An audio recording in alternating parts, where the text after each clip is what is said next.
Hello and welcome to a new video. Today we'll be doing a brake job on our 2005 Nissan Tiida, also known as a Nissan Versa.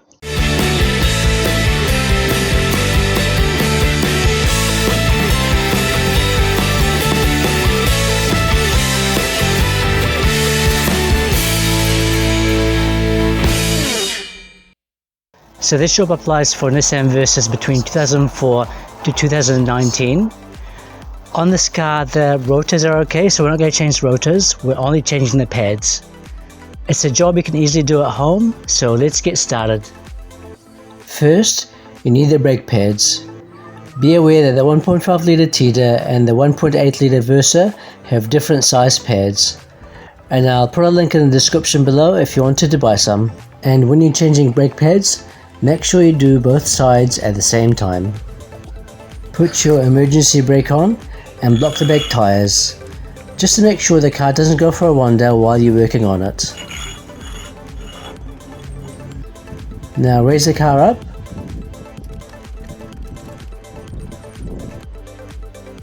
and support it with a jack stand just to make sure it's fully secure. Next, I'm going to remove the wheel cover or hubcap and take off the lug nuts. They are 21mm.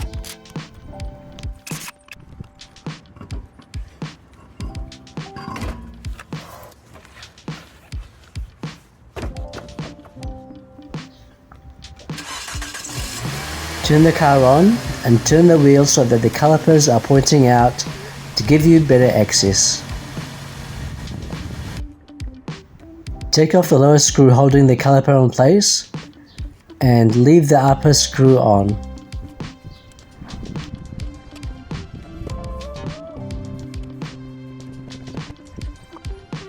And now clean up all the brake dust. Make sure to use brake cleaner.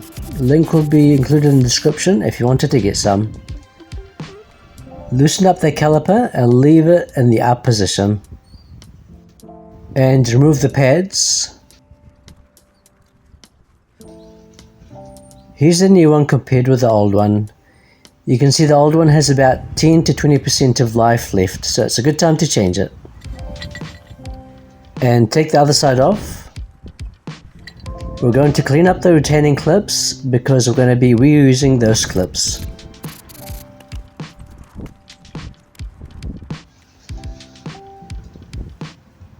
I'm going to use some copper grease on the ends of the pads. This is going to prevent any squeaks as the pad moves back and forth on the retaining clips. Don't put any grease on the friction surfaces on the pad unless you want to have no brakes, so be very careful. I'm going to slide the pads in. Make sure they're free moving back and forth, like the ocean tide. And do the other pad. And here we go, it's starting to rain. Probably don't do this job when it's raining, but I'll just carry on for now. The rubber on the piston is pierced, so we'll need to look at replacing that at some stage. I don't have a replacement at the moment, so I'll just clean it up for now. Remove the brake fluid cap, because you'll get some backflow when you compress the brake piston. You can get specialized tools to do this, and I'll put a link in the description below, but I'm just going to use the old pad and use a vise to compress it. Now I'm doing this because the new brake pad is thicker, so we need to compress the piston to make sure the pad fits. I'm going to grease the contact points to prevent squeaks. Make sure to use silicone grease on rubber, otherwise you can damage the rubber. Lower the caliper back in place. Grease the retaining bolt, and we're going to use Loctite to prevent the bolt from coming out.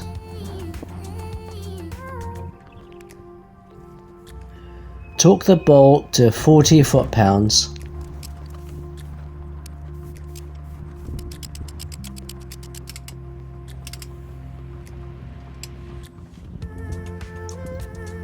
Now turn the car on and straighten up the steering wheel.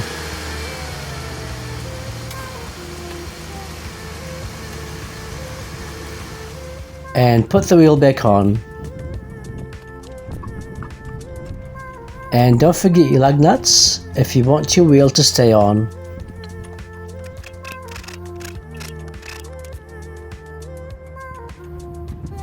Torque the lug nuts to 80 foot-pound.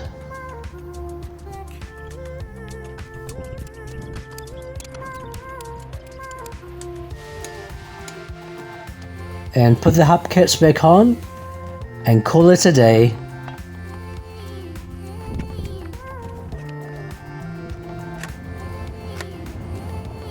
Oh, and you probably want to lower your car back down. You might cause some damage if you decide to just drive off the jack stand. And put the fluid cap back on. Clean up any fluid spillage, and we're done.